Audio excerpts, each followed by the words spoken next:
समय 16वीं शताब्दी, जब राजस्थान की धरती पर राजाओं और सम्राटों का दौर था। जयपुर के पास बसा एक छोटा सा शांत गांव, डूंगरी कला, चारों ओर पहाड़ियाँ, सन्नाटा और प्रकृति की गोद में बसा यह गांव। यहीं रहते थे एक महान तपस्वी संत जयरामपुरी बाबा। कहा जाता है कि उनकी तपस्या इतनी शक्तिशाली थी कि उनकी महिमा दूर दूर तक फैल गई, यहाँ तक कि मुगल सम्राट अकबर तक भी उनकी चर्चा पहुँच गई। मैं आज डूंगरी कला की उस प्रसिद्ध गौशाला के पास आया हूँ, जहाँ समय की परतों में छुपा एक रहस्य आज भी जीवित है। कहा जाता है इसी जगह पर सम्राट अकबर अपनी सेना के साथ आए थे।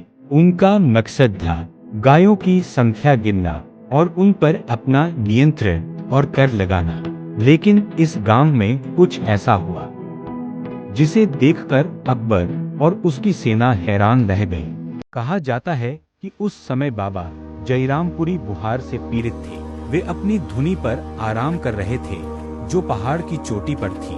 अकबर ने जयरामपुरी बाबा को बुलाने के लिए अपनी सेना भेजी, लेकिन बाबा ने आने से साफ मना कर दिया। बाबा के आने से मना करने पर अकबर गुस्से में आकर गांव की गौशाला की गायों को गिनने लगा।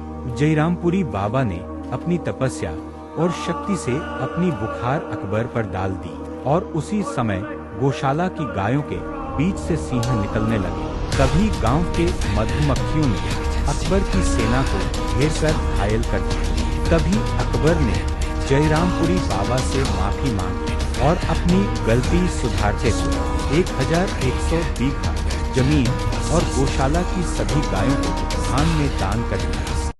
इस रहस्यमयी घटना की सच्चाई जानने के लिए मैं डूंगरी कला की उसी गौशाला में पहुंचा, जहां ये घटना होने की बात कही जाती है। वहां पहुंचकर मैंने हर जगह ध्यान से देखा कि कहीं इस घटना के कोई सबूत मिल सके, लेकिन उस समय ऐसा महसूस हो रहा था जैसे गौशाला की गायें भी इस घटना का राज मुझे बताना चाह रही हो।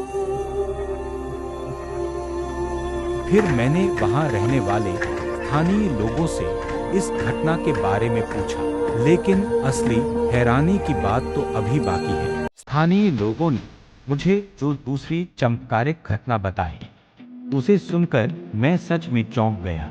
आखिर वो घटना क्या थी, ये मैं आपको अगले पार्ट में बताऊंगा।